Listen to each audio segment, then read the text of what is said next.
દિલ્હીના દ્વારકાના એક ફ્લેટમાં અચાનક આગ લાગવાની ઘટના સામે આવી। દ્વારકા વિસ્તારના સ્તબદ એપાર્ટમેન્ટમાં આગ લાગી।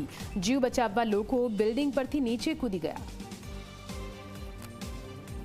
બિલ્ડિંગથી કૂદવાના કારણે બે બાળક અને પિતાનું મોત નીપજ્યું છે, જ્યારે બિલ્ડિંગના છઠ્ઠા માળે આગ લાગતા ભય। આગના કારણે કેટલાક લોકો બિલ્ડિંગમાં ફસાયા હોવાની વિગતો છે। ફાયર બ્રિગેડની ટીમ આ ગામે લાગી ફસાયેલા લોકોને બહાર કાઢવા માટે રાહત અને બચાવ કાર્ય શરૂ કરવામાં આવ્યું।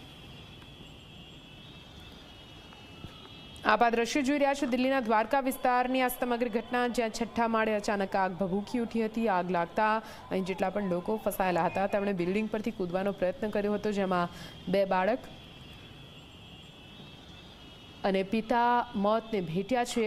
જો કે રાહત અને બચાવ કાર્ય શરૂ કરવામાં આવ્યું છે। આગને બુઝાવવા માટેના પ્રયત્નો પણ હાથ ધરવામાં આવ્યા, જો કે તે પહેલા 3ના મોત નિપજ્યા।